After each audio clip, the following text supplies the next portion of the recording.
But one thing we didn't talk about was how much they were paid. So how much did the original Magic the Gathering artists actually make off of that stock that they were given as payment for their art?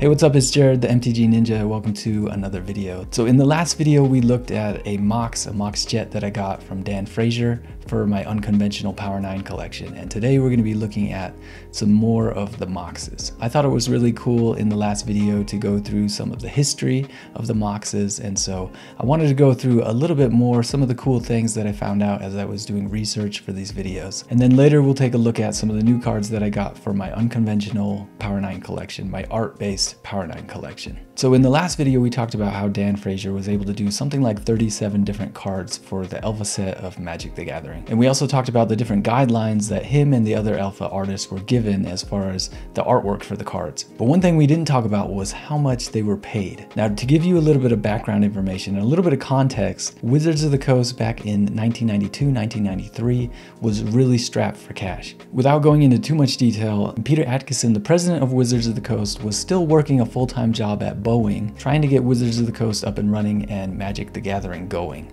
And so they needed to raise something like $100,000 to get the game off the ground. And so Peter had to remortgage his house. He went looking for investors, and they needed as much cash and help as they could get. And so he even took a check from his janitor at Boeing, who saw him working every night on this game. And he got a check from her name was Marilyn, for $1,293, because she knew it was going to be successful because he was working so hard on it. Now, obviously they didn't have a whole lot of money to pay the artists that were going to be doing the artwork for the cards. And in fact, the original idea for the artwork for the Magic the Gathering cards was Richard Garfield wanted to recycle artwork. He wanted to get already existing artwork that was out there already that they could easily license and use that kind of artwork for the Magic the Gathering cards. Now, luckily, the art director at Wizards at the time, Jesper Myrfors, was totally against that. And so luckily for us as Magic the Gathering players and collectors and fans of the game, and especially people like me who love the artwork, luckily for us, Jesper was the one that was adamant about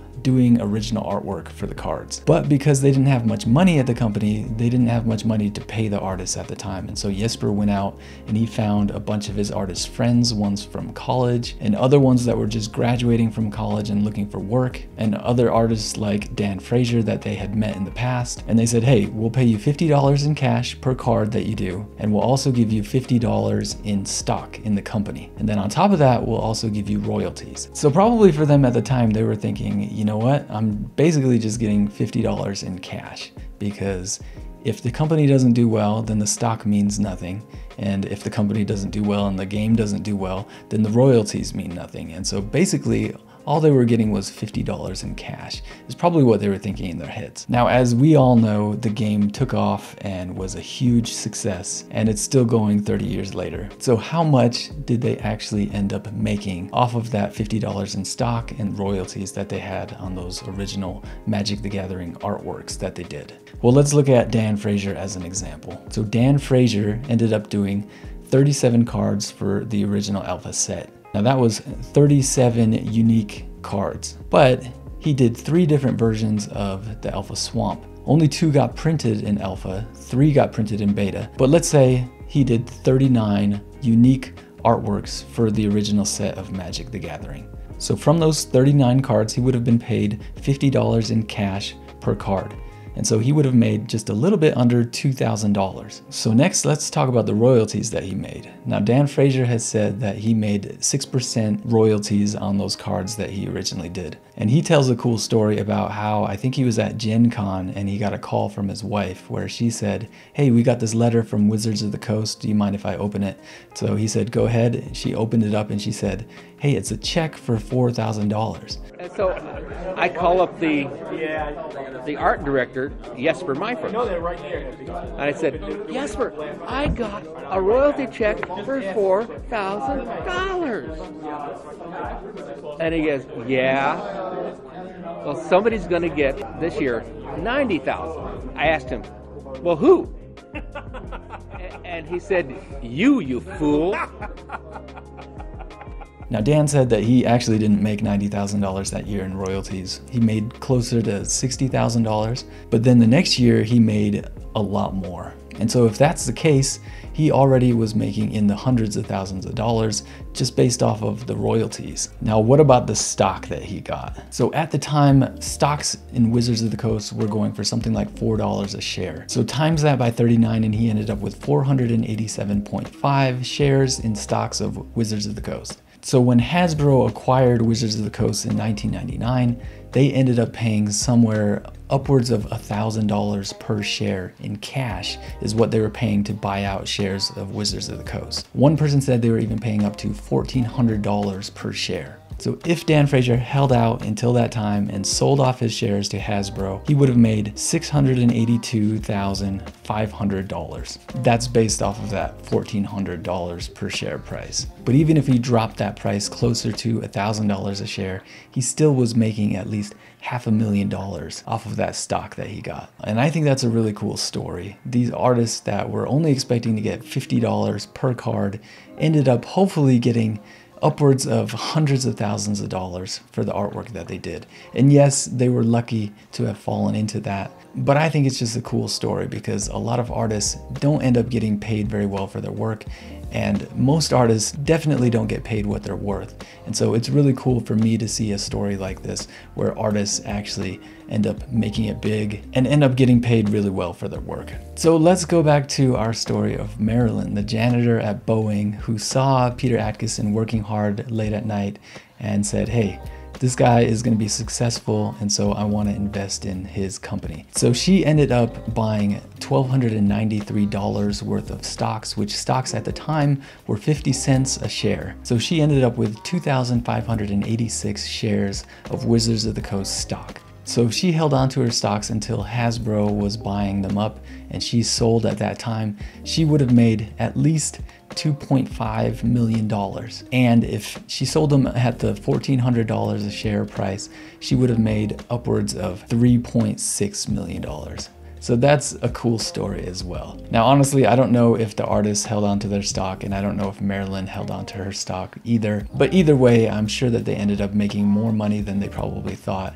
And so I think it's a cool story. So with that, let's jump into looking at the new cards that I got for my art-based Power 9 collection. So in the last video for the Power 9 collection, I showed you guys the Gloom artist proof that I got from Dan Frazier with the Mox Jet painting on the back. And since then, I've been working on getting the rest of the Moxes, and I was able to get a whole set of the Moxes from an artist proof group that I'm in on Facebook. And so let me show you the artist proofs really quick. Here's Azure Drake from Legends, and all of the artist proofs are from Legends, which is awesome because I love Legends. That's from my time when I started playing, and me and my family, you know, my brothers and my dad and uncle, we all opened up some of these Legends packs when I was younger. Especially we opened up a bunch of Italian Legends because those were cheaper. But yeah, so we've got Dwarven Song, Hyperion Blacksmith, Mountain Yeti, and Wall of Tombstones, obviously all by Dan Frazier. So let me show you the backs really quick. So Azure Drake, we've got Mox Sapphire, which looks really nice.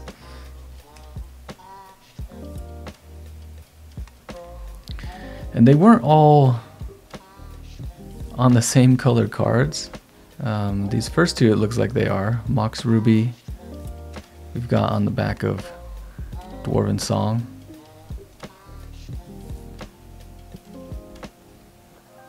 Then we've got Mox Emerald on the back of a Hyperion Blacksmith. I'm not sure why they didn't do it on the back of a green card, but I'm just happy that they're all on Legends artist proofs, just because I love Legends and it's really nostalgic. The back of Mountain Yeti, we've got another Mox Jet because it came with a whole set, and so I've got an extra now.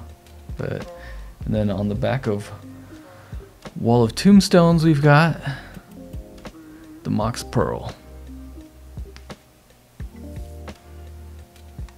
So there's that set that I got from a guy named Stefano, so thank you to him for selling these to me. And actually, before I picked up this set from him, I found one Mox on eBay. So the one that I found on eBay I got because it was on this Mahamoti Jin artist proof.